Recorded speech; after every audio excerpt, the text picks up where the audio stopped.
umwana w'umukene yabonye amahirwe akomeye. Uti byagenze biti? Uyu munsi ndaza kukubwira inkuru y'umwana umwe w'umukene, umwana wagiye abura byinshi bitandukanye byagombaga kumufasha mu rugendo rwe rw'ubuzima, ariko ntiyigera acika intege, bityo biza kumugeza ku ntsinzi. Buri jambo muri iyi nkuru rifite isomo, kandi buri kintu ndi buvuge kiraza kukwigisha uburyo ibintu byose bishobora guhinduka igihe wiyemeje. Kanda subscribe ubu kugira ngo utazacikwa n'izindi nkuru z'ubuzima zifite icyizere n'amahirwe y'ukuri. Uyu mwana yari afite inzozi nyinshi, ariko yahuye n'imbogamizi zagiye zituma adindira mu kuba yagera ku nzozi ziwe, gusa ntizigeze zimuhagarika. Ese koko amahirwe yaje kuyageraho? Turi buze byose kubirebera hamwe muri iyi nkuru yacu. Nguhaye ikaze. N'umwana w'imyaka 15 yitwa Emmanuel, yabaye mu muryango w'umukene cyane, aho buri munsi yagombaga gufasha ababyeyi be mu mirimo mito kugira ngo nibura babashe kubona ibyo kurya. Ishuri kuri we byari nk'inzozi, ibikoresho by'ishuri yari abifite ariko nabyo ari bike, kandi inshuti ze zari nyinshi rwose, gusa zo zari zo mu bakire ugereranyije we n'uburyo yari abayeho. Byumvikana ko zari zararezwe mu buryo bwiza kurusha we ku giti cye.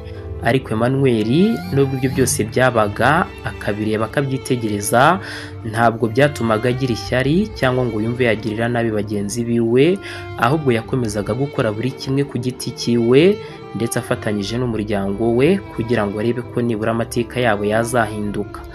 Buri munsi yaratekerezaga ati, nubwo uyu munsi meze gutya, ubuzima bukaba bungoye, nkaba ndi ahantu buri wese andeba akanseka, ejo hanjye ndizera ko hazaba heza, kandi nta kabuza nzabigeraho.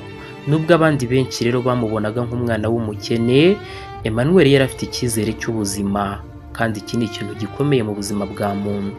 Gusa imibereho yakomezaga kugenda imukomerera, buri kimwe yageragezaga no gukora nacyo niko cyangaga, agasanga yagikoze atinze, agasanga kiramukomereye, cyangwa yewe rimwe na rimwe akanagerageza yajya kugera ku ntsinzi, bikarangira byose bipfuye bikongera bigasubira hasi, icyo yari yiteze ntaba ari icyo abona. Ndagira ngo nkubwire ko yagerageje kwiga cyane, ariko kubera kutagira ibitabo bihagije, akagerageza gukora imirimo mito y'akabari, ariko nabwo akabura amafaranga. Ibi byose byakomeje kugenda bituma intego yihaye atabasha kuzigeraho. Byumvikanaga ko yarakoraga mu gitondo akongera akagwa, ariko ntiyongere nyine ngo ahitemo kuryama burundu, ahubwo akabyuka akongera agakora, akagerageza kugira ngo arebe ko nibura ejo byakunda. Hari n'ubwo yigeze gutekereza kumva ibintu byose yabireka akaba yakwiyahura, kubera ko yabonaga ubuzima bukomeza kumugora. Gusa yaje kwibwira ati, mbese ko kubundi nindamuka niyatsa ubuzima ko ndaza kuba mfashe igisubizo kizima? Ibi byaramukomanze. Yibuka yuko nubwo ari mu nzira igoye, ariko mu by'ukuri ishobora kuzamugeza ku nzozi ze, nubwo bishobora kuzatwara igihe kirekire. Ibi byamuhaye kwihangana, bimuha gukomeza gushyira imbaraga mu byo akora. Aravuga ati, nubwo ndi gutsindwa uyu munsi, ariko ejo birashoboka ko uzaba uwanjye, nanjye nkabasha kugera aho nifuza. Buri munsi yashyiraga mu bikorwa ibintu bike cyane, ariko akumva ko bidahagije, ahubwo akagumana icyizere, ndetse ntiyigera acika intege, agakomeza guharanira ko ejo he haba heza kuruta uyu munsi. Umunsi umwe ubwo Emmanuel yari mu isoko yizundiriza twa tuntu twe duto cyane, nibwo yaje guhura n'umuntu wanamuhinduriye ubuzima bwe burundu. Uyu muntu yitwaga Mugenzi. Yari umushoramari w'umunyarwanda w'umuhanga, waje kwitegereza neza akabona Emmanuel ni umwana ufite umutima wuzuye icyizere n'umurava. Mugenzi yaje kwibwira ati, uyu mwana ko mbona adasanzwe, ndabona afite umutima udacika intege, kandi akomeza guhatana buri munsi. Ati, ubu nta kuntu namufasha kugira amahirwe mu buzima bwe, ko nyuma yazanshimira, ndetse nanjye nkaba nkoze igikorwa kizima. Mugenzi byakomeje kumukomanga, niko kugira gutya yegera Emmanuel aramubwira ati, njye nakomeje kwitegereza umurava ugira, mbona uburyo udacika intege, bityo niyemeza kuba nagufasha ukaba wabona amahirwe mu buzima bwawe. Emmanuel ntabwo yabashije kubyakira ako kanya ndetse no kubyumva byabanje kumugora, kuko yibazaga ati ese koko ubundi ubu hari umuntu wankunda atari ku mpamvu zo kwikunda gusa? Umugenzi yamusezeranyije ko azamufasha kubona amahirwe yo kwiga ndetse no kwiteza imbere, ariko ko hari ibintu agomba kumusaba nawe by'ibanze. Ibi ngibi rero Emmanuel akibyumva yatangiye guhangayika, aravuga ati nibyo koko wabona agiye kumfasha, ariko ibi bintu ari bunsabe ntabwo nzi neza niba ndi buze kubibona. Bidatinze mugenzi yarateruye aramubwira ati njye nakunze uburyo cyo ukora, atari ko ndifuza kugufasha gusa ibi bintu ugakomeza kubyitaho. Emmanuel yakomezaga kwibaza ati mu by'ukuri ni ibihe bintu uyu muntu ashaka kunsaba? Mugenzi ntiyatinze yaramubwiye ati ibintu gusaba ndetse nshaka gukomeza kwitaho ni ukugira umurava ndetse n'imbaraga zidasanzwe, ugakomeza no kugira urwo rukundo ugira ku kazi.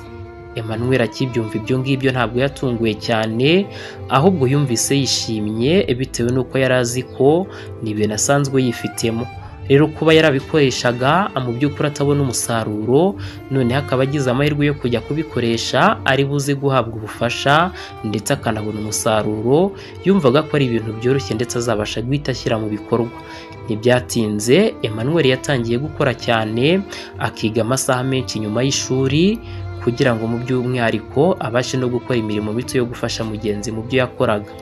Buri kintu yakoraga cyabaga kigamije guhindura ejo heza hiwe. Yagiraga umunaniro ariko ntiyemere gucika intege, akongera agahaguruka akajya mu kazi kugira ngo arebe ko bwacya kabiri, ariko kandi azigamira n'ejo hazaza. Abandi bashoramari nabo bakomezaga kwitegereza Emmanuel, bamwe bakavuga bati uyu mwana afite umutima w'akazi pe, uburyo akora akazi afite umuhate ndetse n'umurava, ni ibintu bidasanzwe, nta kabuza uyu mwana azagera kure. Buri munsi Emmanuel yakomezaga kwiga ibintu bishya, akagira discipline kandi agatanga igihe cye cyose ku byo akora. Hashize amezi make nibwo umusaruro watangiye kugaragara. Emmanuel abona amahirwe yo kwiga amashuri yisumbuye meza ndetse rwose abona n'akazi keza gahuza n'inzozi ziwe. Amarembo ndetse n'amahirwe byari bitangiye kwifungura, igihe cy'umunezero cyari gitangiye kuza mu buzima bwa Emmanuel. Umunsi umwe Emmanuel yaje guhabwa stipend ya scholarship cyangwa se yemerewe kujya kwiga hanze, ajya mu ishuri rikomeye ndetse mugenzi amwizeza kumufasha gutangira umushinga we w'akazi wundi yari afite. Ibi ni ibintu byashimishije cyane Emmanuel, dore ko yahoraga atekereza igihe cyose ubuzima yahoze abamo mbere, agatekereza uburyo ki yababaye, agatekereza uburyo ki yaciye mu bihe bigoye, ariko nibura akaba atangiye kubona ubuzima bwe butangiye kubona icyerekezo. Yatangiye noneho kwizerera mu bintu byiza, akavuga ati wa mugani ejo heza hanjye hatangiye kuza. Emmanuel yaje kwitegereza mugenzi, rimwe aramubwira ati ndagushimira cyane, ati sinari narigeze ntekereza ko nzigera ngira amahirwe, ndetse sinigeze ntekereza ko hari umuntu ushobora kuza mu buzima bwanjye akaba yabuhindura ikindi kintu njye ntatekerezaga. Ati mu by'ukuri wambereye umuntu mwiza ndetse umbera umuntu w'agaciro. Burya njye nakubwira ngo nta mwana w'umukene, burya kuba uri umukene ni kimwe, ariko no kugira icyizere mu buzima ni ikindi. Uba ugomba guharanira gukomeza gukora, yewe ntucike intege, kuko uko gukomeza gukora nibyo n'ubundi birangira bikugejeje ku ntsinzi. Emmanuel byarangiye ageze aho yifuza, ariko ntiyibagirwa aho yavuye, dore ko yabaye urugero ku rubyiruko rwo mu gace ke, bakajya bamwibukiraho icyizere, umurava ndetse bakanizera ko bishobora guhindura byose. Isomo kuri wowe uri kumva iyi nkuru, nta mpamvu n'imwe ufite yo gucika intege nubwo ibintu byaba biri kukunanira. Ibikorwa bito buri munsi bishobora kukugeza ku ntsinzi.